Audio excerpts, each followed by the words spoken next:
Olá, meus amigos, Deus abençoe a todos vocês. Todos tenham a mão de Deus guardando a vida de cada um de vocês.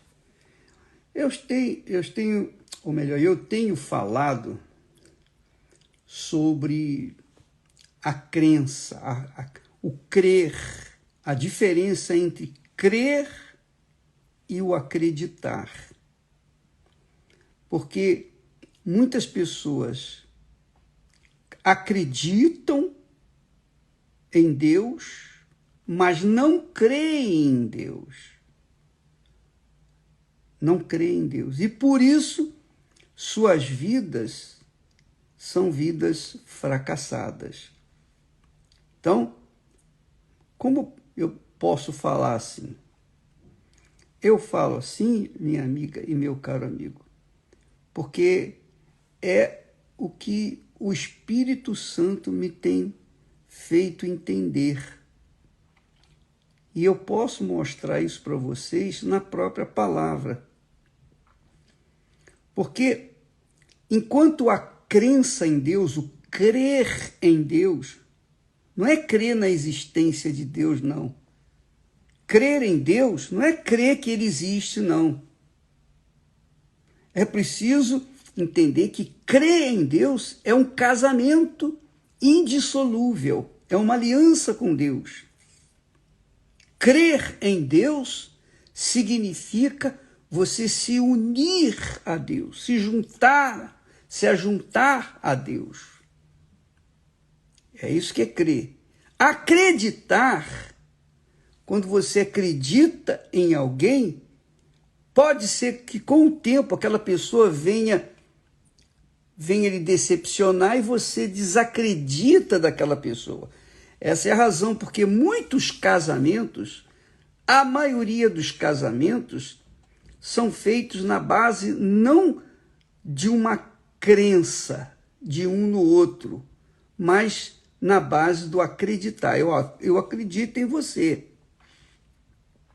Mas eu acredito em você enquanto você for leal a mim. Se você falhar, eu deixo de acreditar em você. Essa é a natureza humana. Isso é a pura realidade. Eu acredito em você enquanto você atender a esse acordo entre nós. Mas se você falhar, eu já não acredito mais em você. E é difícil acreditar numa pessoa depois que ela falhou com você. É muito difícil.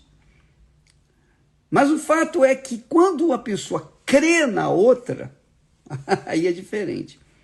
Não há como descrer. Quer dizer, aqui no mundo, tudo é possível. Você crê e depois descrê. Você acredita e depois desacredita.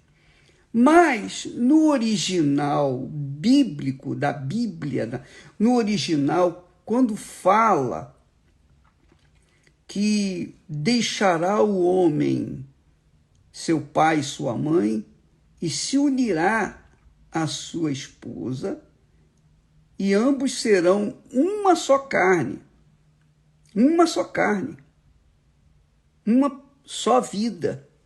Não há como desfazer isso. Foi Deus que instituiu esse relacionamento, esse casamento, essa aliança, esse pacto, porque esse pacto representaria o pacto entre o ser humano e Deus o ser humano.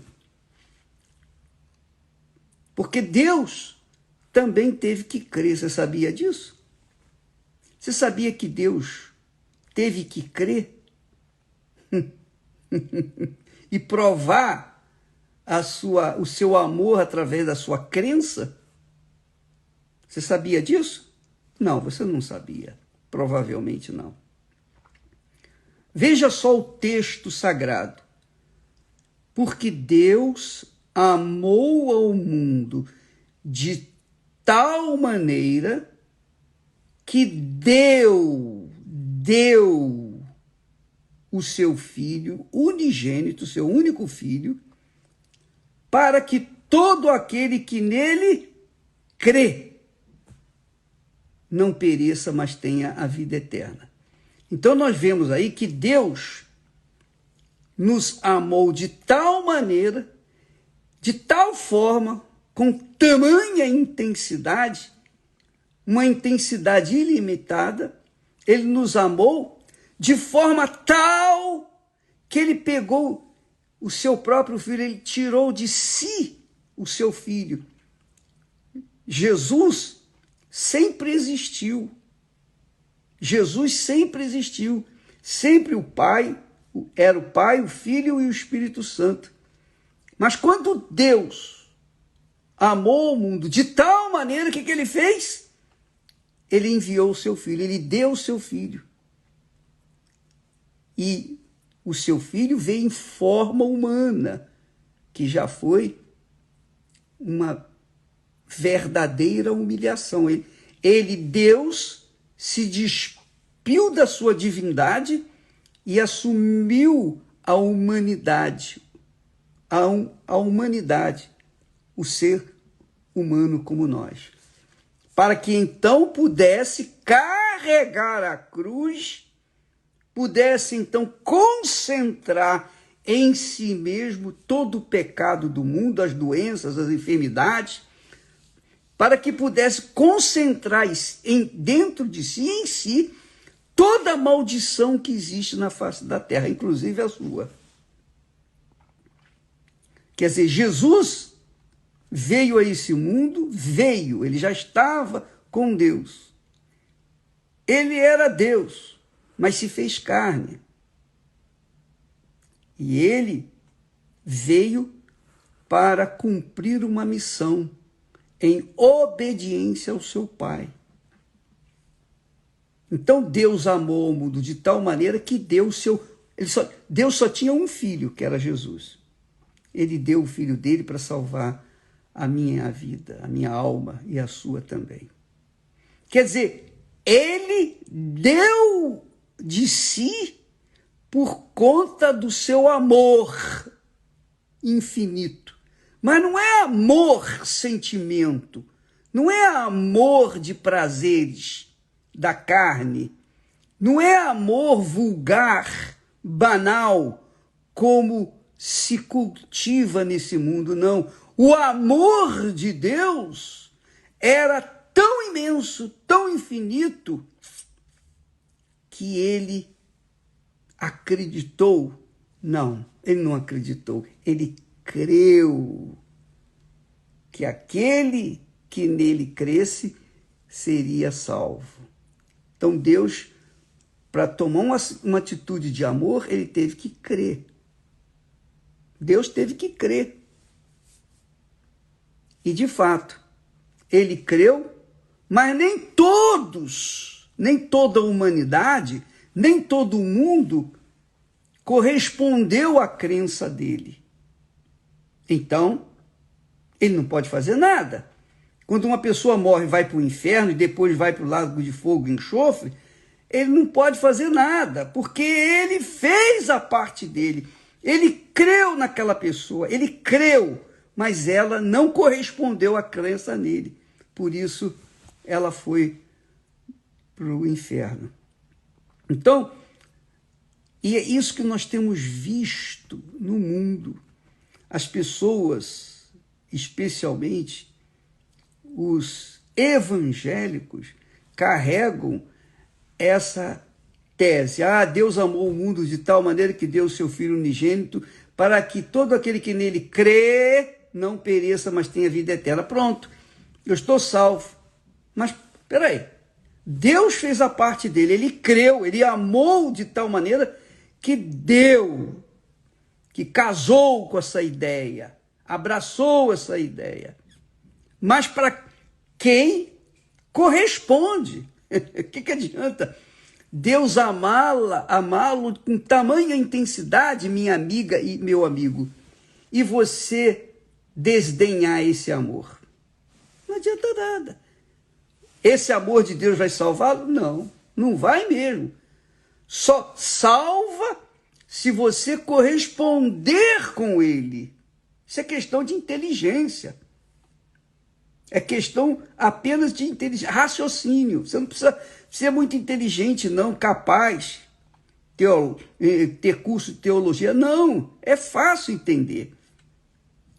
Deus amou o mundo de tal maneira, quer dizer, a paixão dele, o amor, melhor dizer, é amor que ele teve para conosco, foi tão grande que ele deu o filho dele. Quer dizer, essa é a fé que nós temos que abraçar, a crença que nós temos que abraçar. Bem, se ele me amou de tal maneira que deu o filho dele, para que todo o que nele crê não pereça, então eu tenho, no mínimo, que dar a minha vida para ele, eu tenho que casar com ele, eu tenho que ser um com ele, eu tenho que abrir mão da minha carne, das minhas vontades, das minhas cobiças, dos meus sonhos, dos meus projetos pessoais. Eu tenho que abrir mão de tudo, porque ele abriu mão de tudo. Ele mandou o filho dele, e o filho dele lá na cruz, gemendo, disse: por que me desamparaste? Ó Deus, ele não chamava, ele não falou meu pai, meu pai. Ó Deus, por que me desamparaste? E ele teve que ficar sozinho, Jesus teve que ficar sozinho, para poder agarrar a maldição que estava sobre mim e sobre você.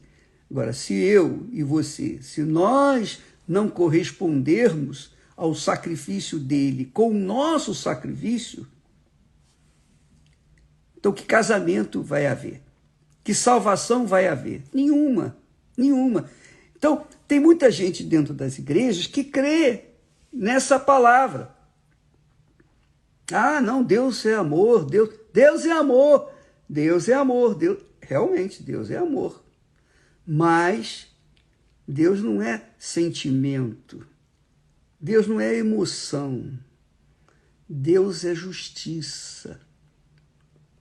E o amor dele é tão perfeito que está atrelado à justiça. Ele não pode passar a mão por cima de ninguém. Ele não pode dar um jeitinho, não. Ele é justiça. Ele é o justo juiz. O seu trono é feito de justiça. Então, o amor de Deus vai de acordo com a sua justiça. Então, o que ele tinha que fazer para me salvar, ele fez. O que eu tenho que fazer? Eu tenho que crer. Só crer. Só crer, bispo? É, só crer. Só crer. Mas que tipo de crença? Essa crença é uma entrega minha, fazendo-o em primeiro lugar na minha vida. Primeiro do que minha mãe, do que meu pai, meus irmãos, meus filhos, minha esposa, minha família, minha profissão, tudo, minha vida, tudo. Se não for assim, não há casamento com Deus, não há aliança com Deus, não há pacto com Deus. E então a minha vida fica vazia e, obviamente, eu vou sofrer as consequências de estar abandonado, de estar sozinho. Porque Deus fez a parte dele, mas eu tenho que fazer a minha. É o sacrifício que nós falamos sempre. Ele fez o sacrifício dele por mim. Eu não teria que fazer o sacrifício meu por ele? Essa é a pergunta. Por isso, minha amiga e meu caro amigo, a fé é acompanhada de atitude. A crença é acompanhada de atitude. Atitude que envolve sacrifício. E nem todo mundo está disposto a pagar o preço. Amanhã vamos falar mais a respeito disso. Deus abençoe em nome do Senhor Jesus.